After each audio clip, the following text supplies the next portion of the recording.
Hidden beneath the rolling hills of southern Indiana lies a vast system of underground rivers and caverns carved into Indiana's famous limestone, itself a 300-million-year-old relic of a prehistoric ocean.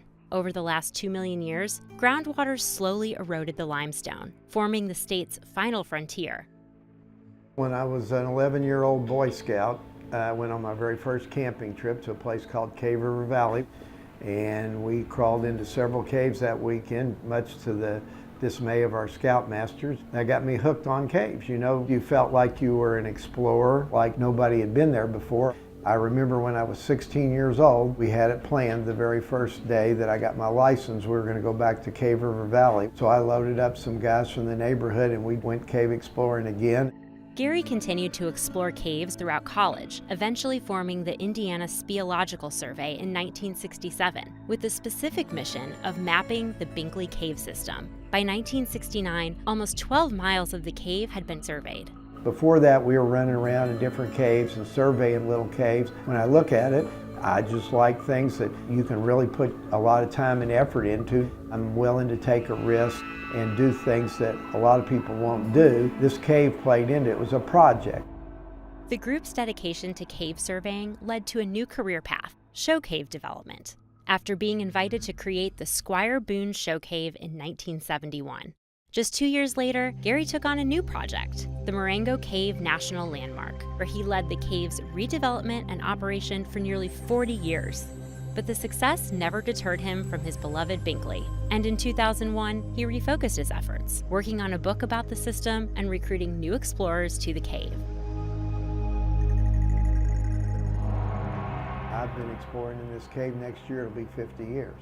I was really about the last person in the group who still wanted to go on a trip, but I didn't have anybody much to go with. Because the Binkley Cave is a really wet, muddy, cold cave. It's not a friendly cave. Most of it's not like the Indiana Caverns portion. But it just so happened, I recruited a guy named Dave Everton from IU in Bloomington. He was a good cave photographer and I needed to take photographs for the book. Turns out he loved water and he loved crawling in water, so this cave was perfect for him. So he asked me, do you mind if I reopen this entrance? And pretty soon he had the project going again, and in just 4 or 5 years we doubled the length of the cave. In 2012, after years of searching for a way to open the system to the public, surveyors found the link to make it possible. The newly discovered connection made Binkley the longest cave system in Indiana and the 7th longest in the country. The connection opened up into a massive cavern, now known as Big Bone Mountain, perfect for a public entrance and featuring elements like a 3-story waterfall and underground river. Basically, we decided to develop Indiana Caverns in this part of Binkley's Cave in February the 12th of 2012, and we started the work on about May 28th.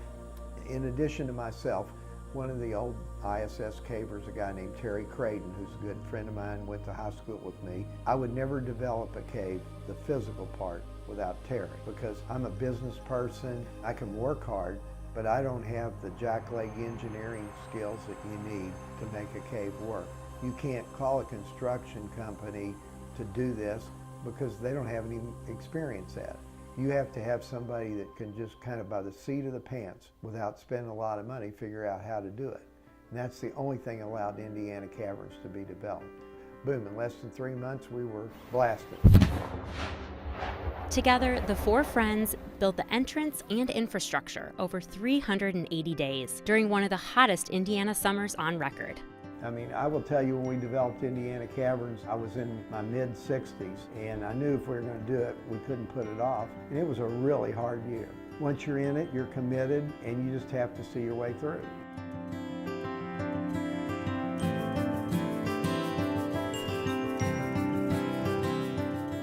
So we had to start from scratch. So when we built the visitor center, we just dug the hole for the basement. We made it so we could start blasting a ramp in the basement, and that we would hit the cave, and then we had to go through a tunnel for about 40 feet of solid rock, and we came out in the top of a big room.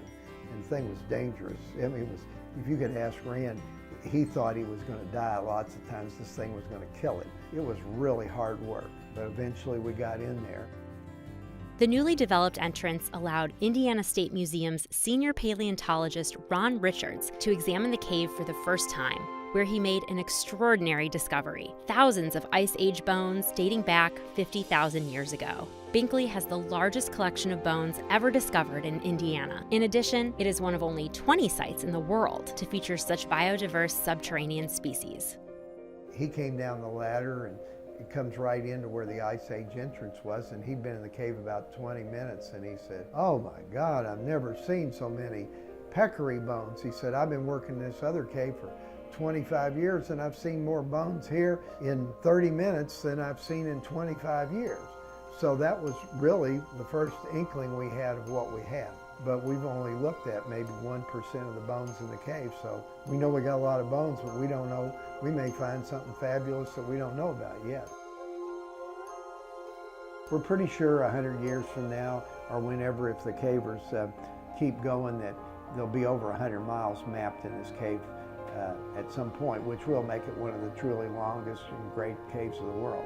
By having Indiana Caverns open to the public, we give people a chance to see what's underground. I think that'll make them more likely to take care of the resource.